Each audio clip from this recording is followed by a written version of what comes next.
Hi student, good morning. आज अपन next उदाहरण करेंगे, उदाहरण नंबर 32। ये भी आपको इम्पोर्टेंट लिख लेना, एग्जाम में आपको दिख भी सकता है और आ भी चुका है। उदाहरण नंबर 32, इसमें क्या है, फलन आपको दे रखा है 1/x की घात की पावर में x, ये दे रखा है। इसका अधिकतम मान निकालना है। क्या निकालना है? अधिकतम मान आपको ज्ञात करना है। बस ये इतना ही दे रखा है आपको, अधिकतम मान ज्ञात कीजिए। अब इसको कैसे सॉल्व करेंगे, थोड़ा सा इसका अलग तरीका भी है, क्वेश्चन भी अलग है। इस टाइप का हमने फलन अभी देखा नहीं था। अभी तो हम अपन डायरेक्ट देखते थे, fx बराबर दे रखा था, उसका आपको निकालना होता था। अब इसको कैसे सॉल्व करेंगे इसके बारे में बात करता हूँ। आपके पास फलन मान लो, इसको y बराबर मान लेते हैं। अभी क्या मान लेते हैं? y बराबर 1/x की घात x।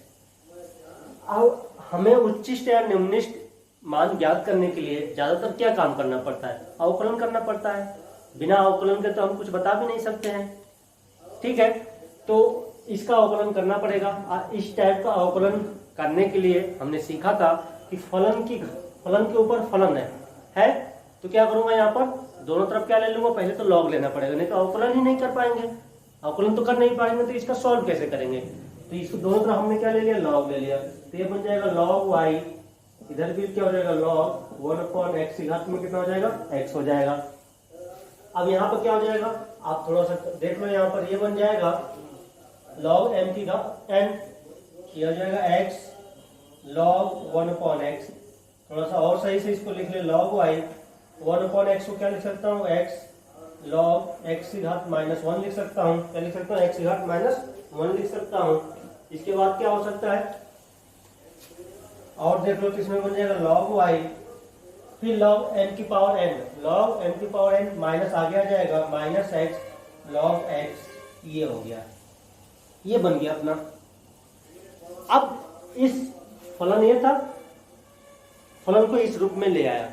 और अभी भी प्रॉब्लम ये है कि जब हम इसका अवकलन करते हैं तो आपको पता है 1/y आएगा। अब y से इधर गुणा कर देते हैं। क्या कर देते हैं? गुणा करते हैं। तो फिर y का मान हम क्या रखते थे, 1/x की घात x, आपको याद हो तो वहां पे फिर हमें फलन मिल जाएगा और हमें दोबारा अवकलन करना है।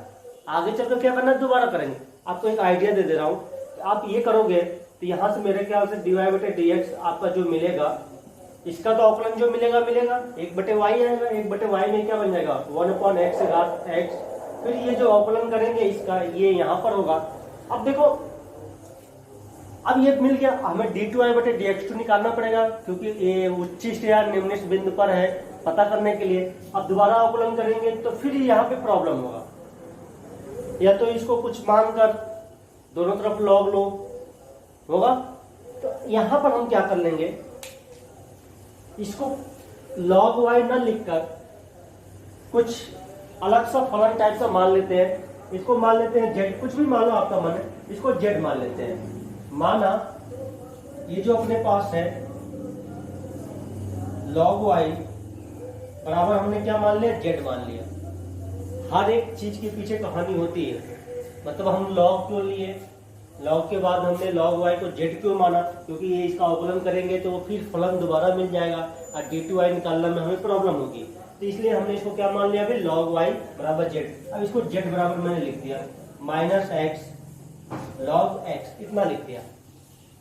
अब क्या है, ध्यान से देखना, आपको पता है हमें तो अधिकतम चाहिए। हमें क्या चाहिए, अधिकतम। यदि z का मान बड़ा होगा, अधिकतम होगा, तो log y भी क्या होगा, z बढ़ेगा तो log y भी क्या जाएगा, ऊपर ही जाएगा। ऐसा नहीं है कि z ऊपर जाएगा तो log y नीचे जाएगा, नहीं, z ऊपर जाएगा तो log y भी ऊपर जाएगा। मतलब आप क्या करना है, यदि यहाँ पे लिखेंगे यदि z अधिकतम होगा, चाहे ऐसे भी कर सकते हैं कि चाहे उल्टा लिख दें। आपने log का थोड़ा सा ग्राफ देखा होगा, देखो मैं लिखने के लिए डायरेक्ट लिख सकता हूँ, बुक में भी डायरेक्ट ही लिखा हुआ है, लेकिन उसको थोड़ा सा समझ लेते हैं। आपने log का ग्राफ इस टाइप से देखा होगा, log का ग्राफ इसी टाइप से होता है। आप देखो तो x का मान बढ़ाते हो तो log क्या हो जाता है, ऊपर जाता है। ये किसका ग्राफ है, log x का ग्राफ है। चाहे log y मान लो। यदि मैं जब x का मान इधर जा रहा हूँ तो बढ़ रहा है, x का मान बढ़ाते हैं तो log y क्या होता है, बढ़ता है। क्या होगा, log y बढ़ेगा, मतलब y बढ़ेगा तो कौन बढ़ेगा, log y बढ़ेगा। यहां पे लिखेंगे यदि y अधिकतम है, यदि y क्या होगा, अधिकतम होगा, यदि y अधिकतम होगा तो log y भी क्या होगा, अधिकतम होगा। log y भी क्या होगा, अधिकतम होगा। अब देखो log y अधिकतम होगा तो z भी क्या होगा, अधिकतम होगा, इसलिए z भी क्या होगा, अधिकतम होगा।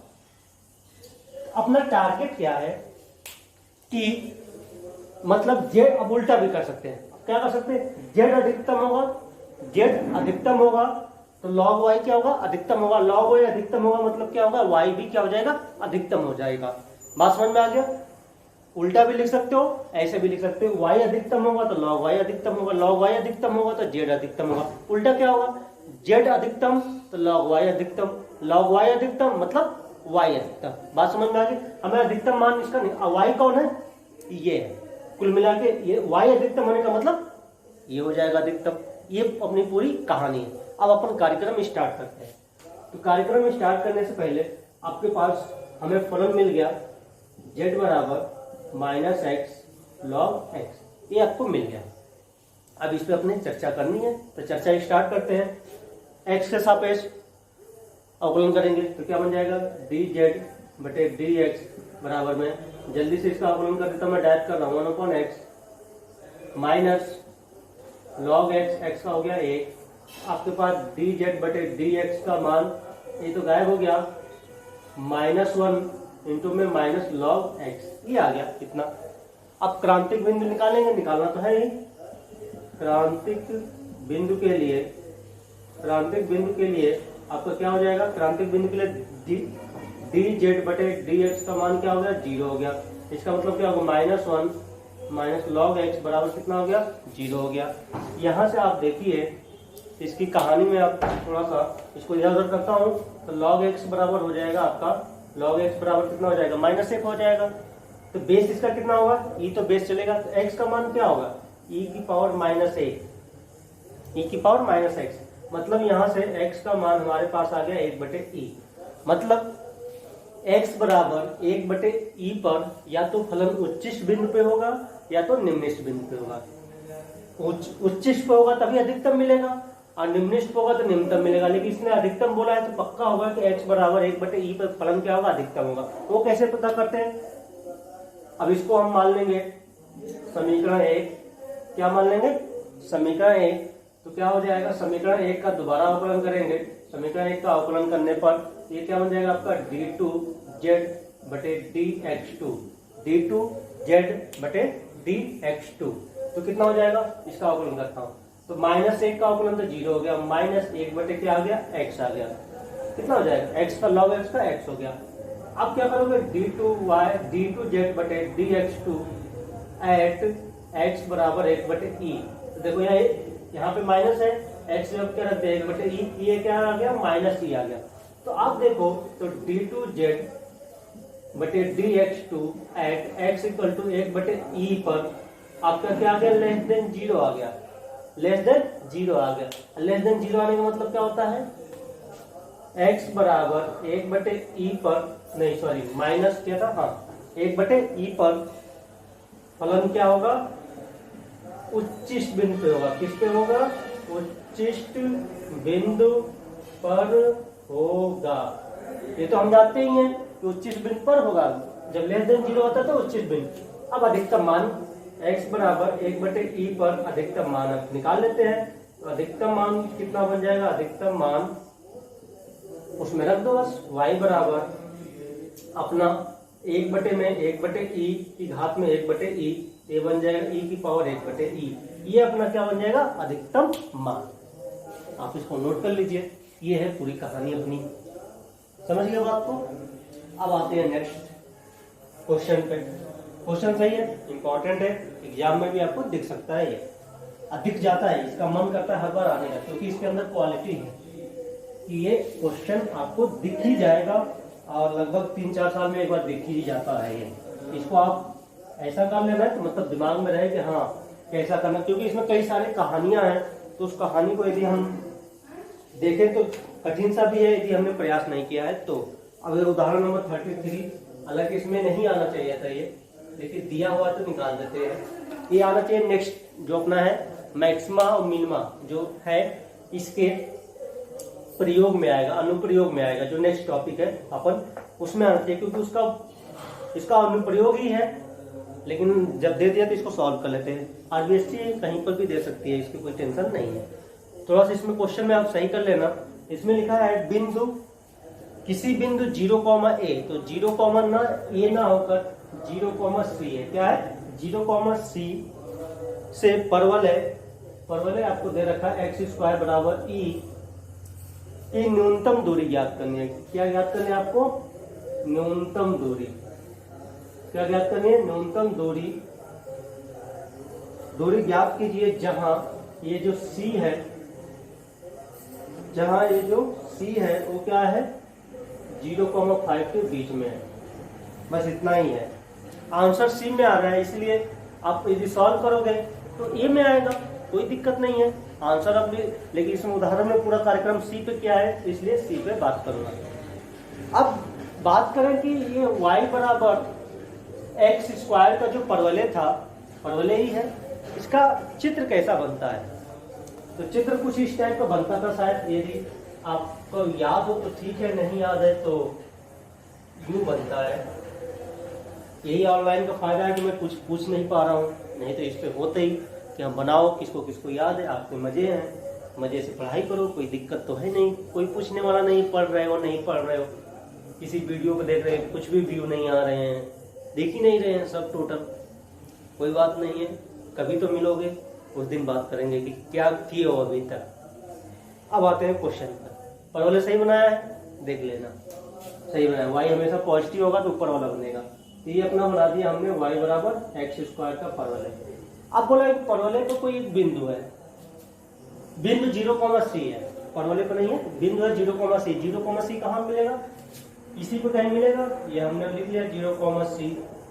अब बोला है क्या सवाल में कि 0,c से परवलय की न्यूनतम दूरी ज्ञात कीजिए। मैंने परवलय को कोई बिंदु लोगे, परवलय को कोई बिंदु लिया है, उस बिंदु से इसका न्यूनतम दूरी क्या होगा? तो हम परवलय पर कोई बिंदु मान ले रहे हैं h, k। क्या मान ले रहे हैं? h, k। तो आपके बीच ये बिंदु p और q मान ले रहे हैं। ये बिंदु क्या होगा? ये p q का न्यूनतम कहां पर होगा, मतलब न्यूनतम दूरी ज्ञात करनी है। तो अपन कार्यक्रम स्टार्ट करते हैं। अच्छा, p q की लंबाई कितनी हो जाएगी? p q को मैं कुछ मान ले रहा हूं, जो भी मानना है, डिस्टेंस है d मान लेता हूं। p q बराबर क्या हो जाएगा? दो बिंदुओं के बीच की दूरी का फॉर्मूला लगा देंगे, ये बन जाएगा h - 0 का whole square plus k - c का होल स्क्वायर। ऐसे ही बनेगा, ये क्या हो जाएगा? d बराबर में h² प्लस k - c का होल स्क्वायर। इतना हो गया। अब देखो ये तो दिख भी रहा है, h, k किस पर है? परवलय पर है, तो परवलय के समीकरण को संतुष्ट करेगा। तो लिख सकते हैं चूंकि h, k परवलय कौन है? y बराबर x² पर है, इसलिए y बराबर x² को संतुष्ट करेगा। क्या करेगा? संतुष्ट करेगा। ये हमने लिख दिया। क्या करेगा? संतुष्ट करेगा। तो संतुष्ट करा देते हैं। तो h की जगह पे तो क्या हो जाएगा? ये सिंपल सी, यहाँ पर इसमें संतुष्ट कराते हैं तो y की जगह क्या जाएगा? k, और x² की जगह h रखेंगे तो बन जाएगा h²। अब क्या कर देते हैं, इसमें समीकरण एक इसको मान लेते हैं, इसमें क्या करते हैं, ये जो h² है उसकी जगह पे क्या रख दो? k रख दो। तो समीकरण एक में h² जब क्या रख देना आपको? 1 रख देना। जब 1 रखूंगा तो ये क्या बन जाएगा आपका? d बराबर में बन गया यहाँ से k प्लस में k - c का होल स्क्वायर। ये आ गया। देखो अभी तक क्या था समीकरण एक में, ये भी अचर राशि है, ये भी क्या है? अचर राशि है। हम किसके सापेक्ष अवकलन करें?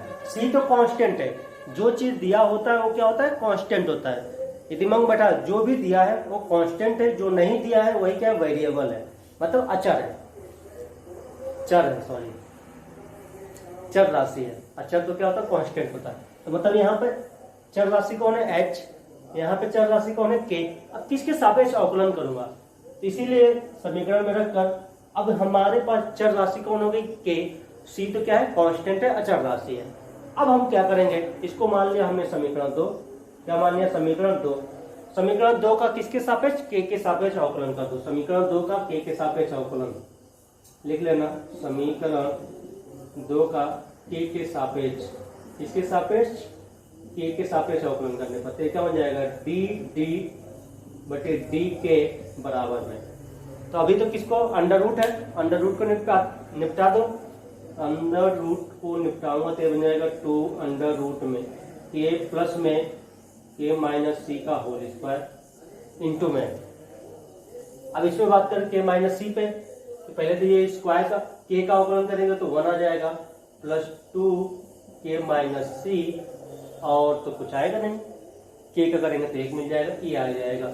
मतलब क्या आ गया, डी डी बटे डी के बराबर में ऊपर आ गया अपने पास 1 प्लस 2 इंटू में के माइनस सी बटे में 2 अंडर रूट के प्लस के माइनस सी का होल स्क्वायर। इतना मिल गया अपने को। अब क्रांतिक बिंदु के लिए क्या करते हैं, क्रांतिक बिंदु के लिए क्या करूंगा, डी डी बटे डी के बराबर 0। तो क्रांतिक और क्रांतिक बिंदु के लिए क्या करेंगे, डी डी बटे डी के बराबर में क्या कर देंगे यहाँ पर 0। तो 0 करेंगे तो 1 प्लस 2 के माइनस सी बटे 2 अंडर रूट में के प्लस के माइनस सी का होल स्क्वायर बराबर 0। इतना कर दिया, ये तो इधर जाकर खत्म हो गया। तो बचा क्या अपने पास, 1 प्लस 2 के माइनस सी बराबर 0, ये उधर चला गया। और के माइनस सी बराबर डायरेक्ट लिख रहा हूँ, के माइनस सी, ये तो 1 बटे 1 जाएगा उधर, अभी कर दे रहा हूँ, 2 बराबर कितना हो जाएगा, -1। तो के माइनस सी बराबर 1 बटे 2, के बराबर कितना हो गया, सी उधर दे दिया हमने, 1 बटे 2 माइनस सी। सही निकाला है, निकाला होगा सही, गलत नहीं होना चाहिए। और के बराबर क्या हो सकता है, 1 माइनस 2 सी बटे 2, इतना हो जाएगा। 1 उधर गया, ये हो गया, इतना काम कर लिया हमने। मतलब क्रांतिक बिंदु क्या आ गया, के बराबर में 1 माइनस 2 सी बटे 2, इतना हो गया। अब देखो क्या है इसमें, यदि हम D2 से निकाले, किसे निकाले, D2 से निकाले, D2 D बटे D के 2, तो आपको लग रहा है इसका अवकलन करेंगे दोबारा कठिन होगा, पक्का कठिन होने वाला है। तो हमारे पास प्रथम अवकलन से भी हमने परीक्षण कर लिया था कि के से के दाईं तरफ का निकालूंगा, के बाईं तरफ का निकालूंगा, बाईं तरफ का निकालूंगा, दाईं तरफ का निकालूंगा। यदि पॉजिटिव टू निगेटिव तो क्या बनेगा, पॉजिटिव टू निगेटिव क्या बनता है, अधिकतम, और निगेटिव टू पॉजिटिव क्या बनता है, न्यूनतम। तो हम क्या करेंगे, यहां पर ध्यान से देखिएगा, आप चाहो तो ये था, के का मान तो यही निकला हुआ है, इसके चाहो तो आप डायरेक्ट ऐसे भी कर सकते हो कि इस बिंदु के का मान इससे छोटा लो और के का मान इससे ज्यादा लो। बात देख लेना, के का मान इससे छोटा लेंगे, अंक तो नहीं है, नहीं तो 2.5 होता था तो क्या लिखते थे, 2.4 और 2.6। तो हम क्या करेंगे, यहाँ पर पहले तो के छोटा निकालूंगा, छोटा निकालने मतलब क्या हो जाएगा, 1 माइनस 2 बटे 2 हो जाएगा। के बाईं तरफ, के बाईं तरफ, छोटा मतलब क्या होगा, बाईं तरफ निकालेंगे। तो बाईं तरफ निकालने का मतलब थोड़ा सा इसको सॉल्व कर लेता हूँ। 2k क्या हो जाएगा, 1 माइनस 2c, सबको इधर बुला लो, सबको इधर बुलाएंगे तो क्या हो जाएगा, चाहे इधर बुला दो, उधर बुला दो, उधर बुलाऊंगा तो क्या बनेगा, 1 minus 2c minus 2k greater than 0 हो जाएगा। देखना ध्यान से, ये इधर गया है, ये इधर गया, तो इधर 0 बचेगा तो क्या हो जाएगा, ग्रेटर देन 0।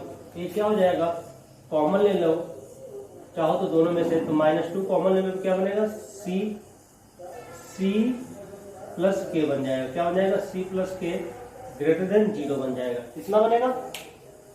अब वो यहां पर आते हैं, ये क्या है, कुछ मिस्टेक हुआ है, सॉरी यहाँ पे मिस्टेक मैंने कर दिया है कि -c उधर जाएगा तो +c हो जाएगा, -c जाएगा तो उधर से +c हो जाएगा। तो ये क्या है, आपके पास प्लस है, ये आपके पास प्लस है, तो हमने 2k को उधर भेजा, ये प्लस हो जाएगा। यहाँ पर यदि मैं अब कॉमन लूंगा तो हमने क्या कॉमन ले लिया, सही है। तो यहाँ पे क्या बना, k-c। अब सबको इधर बुला लेते हैं, किसको बुलाऊंगा, अब सबको इधर बुलाऊंगा, इधर बुलाऊंगा तो आपके पास मैंने क्या कर दिया है, माइनस, देखो यहाँ पर भी मिस्टेक कर रखा है, इसको उधर भेजा था तो -1 होगा, ये क्या कर दिया, पूरा गड़बड़ कर रखा हूँ। ये हो गया माइनस, ये हो गया माइनस, ये हो गया माइनस, ये इतना हो गया। अब लगभग मुझे तो लग रहा है मतलब सही है। अब मैंने, हाँ कोई गलत नहीं। अब इसको इधर बुलाओ, इधर बुलाएंगे, ध्यान से देखना, 2k प्लस के 1 -2c लेस देन 0, 1 प्लस ये क्या हो जाएगा, 2k माइनस c का मान ला गया लेस देन 0। मैंने अभी सॉल्व किया है। अब यहां पर k के बिंदु k के बाईं तरफ का अवकलज, मैं क्या निकालूं, k के बाईं तरफ का अवकलज, k से छोटा होगा तो क्या तो जाएगा, बाईं तरफ जाएगा। अब आते हैं अपने पास dd बटे dk के पास, dd बटे dk के पास कहाँ गया, ये है 1 प्लस 2k माइनस c बटे में क्या है, 2 बटे में k plus k minus c का होल स्क्वायर। ध्यान से देखना क्वेश्चन को। अब जब ये हमेशा पॉजिटिव है क्योंकि अंडर रूट है, अंडर रूट हमेशा क्या होता है, पॉजिटिव होता है। तो सारी कहानी किस, ये पॉजिटिव होगा कि निगेटिव होगा, ये पॉजिटिव होगा कि निगेटिव होगा, किस पे डिपेंड कर रहा है, इस पे डिपेंड कर रहा है। देखो k लेस देन मतलब क्या हो गया, k के बाईं तरफ हमने इसको लिखा, ये जो ऊपर लिखा है यही मिला हुआ है, देखो ये ऊपर लिखा है यही मिला है, मतलब k के बाईं तरफ हमें क्या मिल रहा है, लेस, ये तो हमेशा पॉजिटिव है, और ऊपर क्या मिल गया, निगेटिव, ऊपर निगेटिव मिल गया, नीचे पॉजिटिव मिल गया, टोटल क्या मिलेगा आपको, निगेटिव मिलेगा। क्या मिलेगा, क्या आएगा हमसे मतलब नहीं, हमें तो ये देखना है कि k के बाईं तरफ पॉजिटिव है कि निगेटिव है, d बटे dk। तो यहाँ पर क्या हो रहा है कि d बटे dk क्या आ गया, लेस देन 0 आ गया। ये पॉजिटिव था, पूरी कहानी इस पे डिपेंड आ गई। ये जो कहानी ऊपर हमने लिखा हुआ है ये क्या है, लेस देन 0, तो पक्का हो गया निगेटिव हो गया। अब k के दाएं तरफ का अवकलज, अब हम क्या निकालने जा रहे हैं, k के दाएं तरफ का अवकलज निकालने जा रहा हूं। तो ये क्या हो जाएगा, k ग्रेटर देन, अभी लेस देन था, ग्रेटर देन -1 प्लस 2c बटे 2, सबको इधर बुलाऊंगा तो 2k plus 1 minus 2c greater than 0। ये क्या हो जाएगा, 1 प्लस 2 कॉमन ले ले बन जाएगा k minus c greater than 0। अब क्या हो गया, जब ग्रेटर देन लगा दिया तो ये जो अपना है dd बटे dk, ये क्या हो गया, 1 प्लस 2 k माइनस c बटे 2 under root k plus k minus c का होल स्क्वायर। अब देखो तो ये क्या हो रहा है, ये तो हमेशा पॉजिटिव है ही किसी भी केस में, ये ऊपर वाला। अब देखो जब k ग्रेटर देन इससे था तो ये क्या बन गया, ग्रेटर देन बन रहा है, मतलब यहां से क्या आ गया, dd बटे dk क्या आ गया, ग्रेटर देन 0 हो गया। हो क्या रहा है, निगेटिव टू पॉजिटिव जा रहा है, निगेटिव टू पॉजिटिव जा रहा है, मैंने बाएं तरफ का अवकलज ऋणात्मक है और दाएं तरफ का क्या है, दाएं तरफ का क्या है, धनात्मक है। ऋणात्मक से धनात्मक क्या होगा, निम्नलिखित बिंदु पे जाएगा, क्या जाएगा, निम्नलिखित बिंदु पे जाएगा।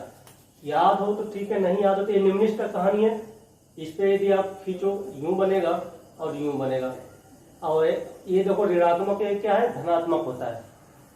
चाहे ये ह्रासमान है, ये क्या है, वर्तमान है। डिक्रीजिंग इंक्रीजिंग, डिक्रीजिंग के लिए क्या होता है, एफ डैश एक्स क्या होता है, एफ डैश लेस देन 0, और इंक्रीजिंग के लिए क्या होता है, एफ डैश ग्रेटर देन 0। क्या हो रहा है, ऋणात्मक से धनात्मक। तो लिखोगे चूंकि डी डी बटे डी के बाएं तरफ का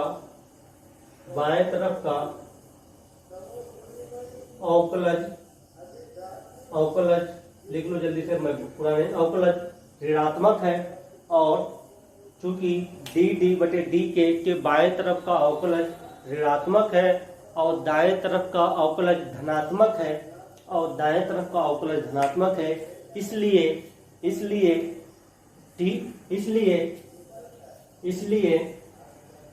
के बराबर क्या निकाल रखा है, ये -1/2c बटे में 2 क्या होगा, निम्नलिखित बिंदु पे होगा। क्या होगा, निम्नलिखित बिंदु पे होगा। ये आपको सिद्ध करना था, निम्नलिखित बिंदु पर होगा।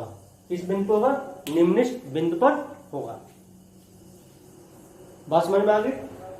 इधर ऋणात्मक, बाएं तरफ ऋणात्मक, दाएं तरफ धनात्मक, तो जिस बिंदु पर होगा उस बिंदु पर क्या होगा, निम्नलिखित बिंदु पर होगा। इसका मतलब हमें मालूम चल गया कि के बराबर -1/2c बटे 2, ये क्या है, निम्नलिखित बिंदु पर है। ये क्या है, निम्नलिखित बिंदु पर है। और डी क्या था अपना, डी तो यही दूरी है, डी क्या है, दूरी है। तो डी क्या है, निम्नलिखित है, निम्नतम मान है। तो ये किस पे था, के बराबर आ गया, के बराबर -1/2c, -1 + 2c बटे 2। तो ये अपन इसी में अब क्या करें, समीकरण 1 में रख दे, वही न्यूनतम मान आ जाएगा। तो के बराबर -1/2c बटे 2 का मान इसमें रख दे, समीकरण 2 में रखने पर, समीकरण 2 में रखने पर तो रख दो। डी ये बन जाएगा, के का मान क्या है, -1 + 2c बटे 2, प्लस में के का मान है -1 + 2c बटे 2 -c का होल स्क्वायर। तो अभी इसको सॉल्व करने का प्रयास किया जाए तो -1 + 2c बटे 2 प्लस में एक 2c हो जाएगा, -2c + 2c गायब, सॉल्व कर दे रहा हूँ यहाँ पर, -1 + 2c - 2c बटे 2 का होल स्क्वायर। ये कितना हो गया, -1 + 2c बटे 2 प्लस में कितना आ जाएगा, ये +2c - 2c गायब, -1/2 मतलब 1/4। कितना हो गया, 1/4। एलसीएम 4 ले लो, तो 4 लोगे तो ये बच जाएगा -2 + 4c + 1 बटे में कितना हो गया, 4। तो अपने पास आंसर आने वाला है, नीचे तो 2 आ गया, ऊपर आ गया -1। तो ये कुछ आ रहा होगा अंडर रूट में 4c - 1 बटे में 2, यही न्यूनतम दूरी हो जाएगी, 4c - 1 बटे 2। ये है पूरी, ये भी इम्पोर्टेंट क्वेश्चन है, लिख लो, नोट करो। अब आगे चलते हैं, अब आगे कहानी को समझते हैं थोड़ा सा, जिसमें कि आपको इस क्वेश्चन में उदाहरण नंबर 34 में आपको निरपेक्ष उच्चतम, निरपेक्ष निम्नतम मान बताने, बीच का नहीं बताना है, सबसे ऊपर मैंने बताया था निरपेक्ष उच्चतम, आपका सबसे ऊपर वाला, निरपेक्ष निम्नतम सबसे नीचे वाला मान होता है। तो बीच की कहानी नहीं बतानी, सबसे ऊपर कितना होगा, सबसे नीचे कितना होगा, इसकी कहानी को समझ लेते हैं। किसी एक को बता देता हूँ, मानो ये आसान है, मैं छोटा सा काम करूंगा, बड़ा सा काम आप करोगे। अब आते हैं उदाहरण नंबर 34 में, कुछ एक है बता देता हूँ, और आपको कल नहीं, जो लेक्चर आप देखोगे आज, इसमें मुझे कमेंट बॉक्स में बताना है आपको 8.5 में, नहीं 8.5 है 8.6 है, जो भी है, इसको आपको बताना है कि कौन सा क्वेश्चन नहीं हुआ है। और जो मुझे देखोगे तो 8.5 ही तो है, 8.5 में आप प्रयास करना, क्योंकि नेक्स्ट लेक्चर में मैं कंप्लीट करने वाला हूँ। जितना क्वेश्चन मुझसे हो जाएगा, जो मुझे लगेगा कि मुझे बताने लायक है तो मैं बताऊंगा, फिर मतलब नहीं। थर्ड उदाहरण में ही इतने अच्छे क्वेश्चन है। फिर अपने पास बात करता हूँ 34 की। 34 में अभी मैं बात कर ले रहा हूँ एफ एक्स बराबर में एक्स की घात 3, जिसमें आपको एक्स क्या है -2 और 2 के बीच में। मतलब आपको बताना है कि एफ एक्स बराबर एक्स की घात 3 में अंतराल क्या दिया है -2 और 2 के बीच में, इस फलन का निरपेक्ष उच्चतम कितना होगा, निरपेक्ष निम्नतम कितना होगा। बस ये पूरी कहानी में बात करनी है। इसको कैसे सॉल्व करते हैं चलो देखते हैं। अवकलन तो करना ही पड़ेगा, उसके बिना पता ही नहीं चलेगा कि क्या है क्या नहीं है। क्रांतिक बिंदु निकाल लेते हैं। भाई क्रांतिक बिंदु पे ही तो क्या होता है, दो पॉइंट मिले हुए हैं, -2 और 2, इतना तो मिल रखे हैं, मिले हुए हैं। अब इसके बाद देखते हैं कि कहां कहां पर क्रांतिक बिंदु आ रहा है कि जहां पर वो उच्चतम या निम्नतम हो सकता है। एफ डैश एक्स निकाल दो। एफ डैश एक्स कितना है अपने पास, देखो तो 3x² हो गया, इतना हो गया। अब क्रांतिक बिंदु पे बात करोगे, यदि क्रांतिक बिंदु के लिए क्या होता है अपने पास, एफ डैश एक्स बराबर कितना हो जाएगा 0, 3x² बराबर 0, x बराबर कितना मिल गया 0 मिल गया। मतलब आपको इस एफ एक्स का मान, अब आपको ये नहीं बताना था उच्च या निम्न है, सबसे ऊपर सबसे नीचे, तो 3 बिंदु हो गए। एक तो 0 पर निकालूंगा, -2 और 2, इन तीनों पर सबसे ऊपर वाला निरपेक्ष उच्चतम, सबसे नीचे वाला निरपेक्ष निम्नतम हो जाएगा। तो अब बात करते हैं, तो आप निकालो f -2 पहले निकाल लो जो दिया हुआ है, -2 इसमें रखोगे तो क्या बनेगा, -2 की घात 3, इतना बन गया -8। 2 निकाल दो, 2 की घात 3 मतलब +8। f0 निकालो, क्या बन जाएगा 0 की घात 3 मतलब क्या मिल गया 0। इसमें सबसे ऊपर कौन है और सबसे नीचे कौन है, तो आप लिखोगे फलन एफ एक्स का निरपेक्ष उच्चतम मान x बराबर, सबसे ऊपर कौन है 8 है, x बराबर 2 पर 8 है, 2 पर 8 है। ऐसे फलन एफ एक्स का निरपेक्ष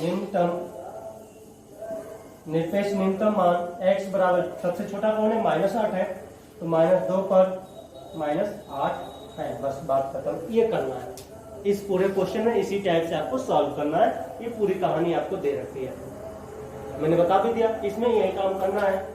एक इसमें बता दे रहा हूं आपको, कौन सा बता दूं, ये साइन कॉस वाले बता दे रहा हूँ। साइन कॉस वाले थोड़ा अजीब से है, इसको बता देता हूँ, इसको सॉल्व कर लेना। आपको इंटरवल दिया होगा, अंतराल दिया होगा कि इस इंटरवल में आपको बताना है और कुछ भी नहीं करना है। इंटरवल दिया हुआ है, आपको उसमें अपने को दिमाग में लगाना भी नहीं है। अब इसी का सी पार्ट 34 का सी नहीं, क्या लास्ट पार्ट है डी पे आपको बताना है एफ एक्स बराबर में क्या दिया हुआ है, sine x plus cos x.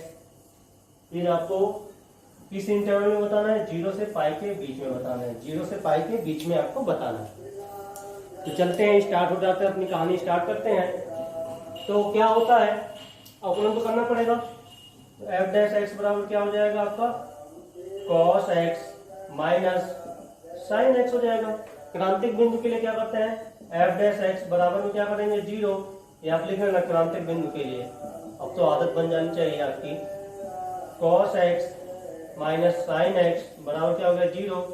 Sine x को इधर उधर कर दो, साइन एक्स बराबर में क्या कर दो कॉस एक्स से भाग दे दो, tan एक्स बराबर कितना हो गया 1। अच्छा tan एक्स बराबर 1 तो बहुत जगह मिलता है, कई सारे पॉइंट पर क्या मिलता है tan एक्स 1 मिलेगा, लेकिन आपको बात करना है 0 से पाई। तो 0 से पाई के बीच में, 0 से पाई के बीच में tan एक्स केवल एक जगह मिलता है, क्या मिलता है π/4 पे मिलता है। क्या हो जाएगा यहाँ से x बराबर कितना हो जाएगा π/4, और π/4 किसके बीच में, 0 से पाई के बीच में। तो आपको अब निकालना कहाँ है, एक तो x बराबर 0 पर, एक x बराबर π/4 पर और x बराबर पाई पे। इतने से सॉल्व कर लो। ऊपर जो सबसे बड़ा मान निरपेक्ष उच्चतम, सबसे छोटा मान निरपेक्ष निम्नतम हो जाएगा। तो f0 पे बात करूंगा तो ये बन जाएगा साइन 0 प्लस में कॉस 0। तो ये तो साइन 0 तो 0 प्लस कॉस 0 1, ये 1 आ जाएगा। फिर बात कर ले रहा हूँ कौन किस पे निकालना है, π/4 पे निकालना है। किस पे निकालना है π/4, साइन π/4 प्लस कॉस π/4 1/√2 प्लस 1/√2 मतलब 2/√2। इसको हम लिख सकते हैं अंडर रूट 2 से ऊपर नीचे गुणा कर दें तो अंडर रूट 2 आ जाएगा क्या, और क्या आएगा अंडर रूट 2, हाँ ऊपर नीचे अंडर रूट 2 से हमने गुणा कर दिया।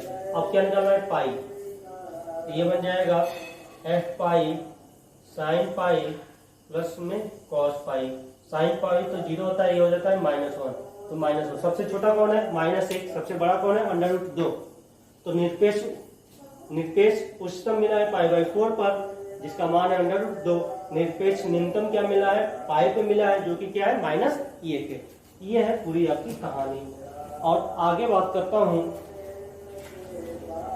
और भी है बहुत है, आज इसको निपटाना ही मुझे।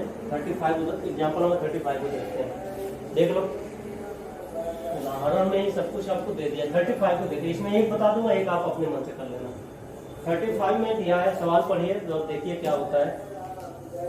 35 में दिया है कि यदि ऐसी दो धनात्मक संख्याएं x तथा y ज्ञात कीजिए। आपको x और y के मान ज्ञात कीजिए, इनका योग 60 है तथा x y की घात 3 अधिकतम है। x इंटू y की घात 3 अधिकतम होगी। आपको x और y दिया हुआ है, 35 है, x और y दिया हुआ है, उसमें क्या बोला है कि इनका योग 60 है। फर्स्ट पार्ट में क्या बोला, इनका योग क्या है 60 है, तो मैंने ये लिख दिया 60 लिख दिया। अब आपको क्या दिखाना है, x और y ऐसा निकालो, इनका योग तो 60 दे रखा है परंतु x इंटू में y की घात 3 क्या हो अधिकतम हो, तो इसको कुछ मान लेते हैं। ये तो दिया है हमें, ये दिया है। अब आपको क्या दिखाना है, p बराबर मान ले रहा हूं x y की घात 3 क्या है अधिकतम हो, इसका मान क्या हो अधिकतम हो। इसका मान क्या दिखाना है, निकालना है आपको अधिकतम, मतलब x और y का मान ऐसे क्या इसमें रखें, इसका मान क्या मिले आपको अधिकतम मिले। चलो बात कर लेते हैं। अब इसी को दिखाना है, अवकलन करेंगे। देखिए दो चर राशियां हैं, एक x है एक y है, तो यहां से इन दोनों में से कोई एक निकाल लो, आपका जो मन कर रहा है। x का निकाल लेता है, x बराबर कितना हो जाएगा 60 माइनस x हो जाएगा, सॉरी y बराबर कितना हो जाएगा 60 माइनस x, यहाँ पर रख देंगे तो ये बन जाएगा 60 माइनस x बराबर निकालना है, x का मान रख देते हैं, ये y हो जाएगा। ये बन जाएगा 60 माइनस y, किसी का भी रखोगे कोई दिक्कत नहीं, ये हो जाएगा y की घात 3, इनको गुणा कर देता हूँ, ये बन जाएगा 60 y की घात 3 माइनस y की घात 4, इतना हो गया। और इसमें से रखेंगे तो x बराबर क्या हो जाएगा 60 माइनस y, तो इसी x जगह हमने क्या रख दिया 60 माइनस y रख दिया, बात खत्म हो गया। अब यहाँ से क्या हो जाएगा, अब dp बटे dy निकालेंगे तो कितना बन जाएगा आपका 60 इंटू में 3y² माइनस 4y की घात 3। अब क्रांतिक बिंदु के लिए क्या करते हैं हम, dp बटे dy बराबर कितना हो जाएगा 0 हो जाएगा। ये कितना हो गया अपने पास 180, 60 इंटू में 3y² माइनस 4y की घात 3, इतना हो गया। ये कितना हो जाएगा अपना, यहाँ से y² कॉमन दिख गया और 4 भी कॉमन दिख गया, 4y² कॉमन ले लोगे, ये 4 क्या हो जाएगा 15, 15 के 45 को बचेगा, इधर बचेगा माइनस y बराबर 0। एक y का मान इसकी वजह से 0 आ जाएगा और इसकी वजह से y का मान कितना आ जाएगा 45 आ जाएगा। तो देखो ये अपने मन से भी हम दिमाग लगा सकते हैं, यदि y का मान मैं 0 रख दूंगा तो ये भी इसकी ये क्या हो जाएगा 0 हो जाएगा, तो पक्का है y बराबर 0 पे तो अपनी कहानी बनने वाली नहीं है। बनेगी किस पे 45 पे बनेगी, नॉर्मल सी बात है 45 पे बनेगी, लेकिन हम निकाल लेंगे इसको। हमने मान लिया समीकरण 1, अब फिर समीकरण 1 का क्या करेंगे, y के सापेक्ष क्या करेंगे अवकलन करेंगे। भाई d2 तो निकालना पड़ेगा, नहीं निकालोगे तो काम कैसे बनेगा, तो ये हो जाएगा d2p बटे dy2, इसका गुणा कर देते, एक तो 180 तो हो गया था, फिर 2 से इसका करेंगे तो 2y बन जाएगा माइनस 12y²। अब 0 रखोगे तो 0 आ जाएगा, y बराबर 0 रखोगे तो 0 आ जाएगा, हमारे मतलब का है नहीं।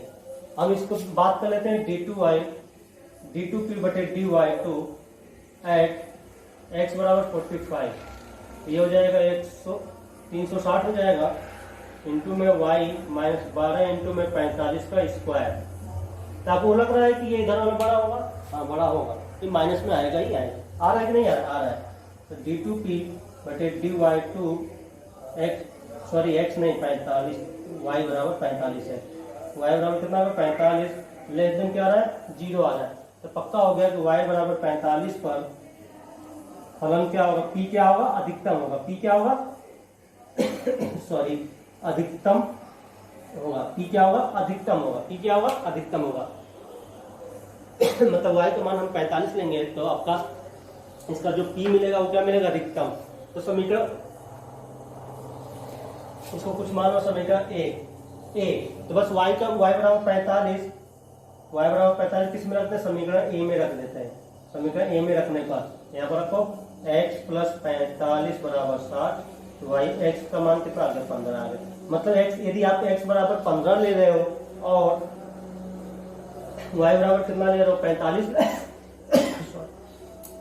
ले रहे हो, तो इस कंडीशन में इसका जो प्रोडक्ट होगा वो क्या होगा, अधिकतम होगा।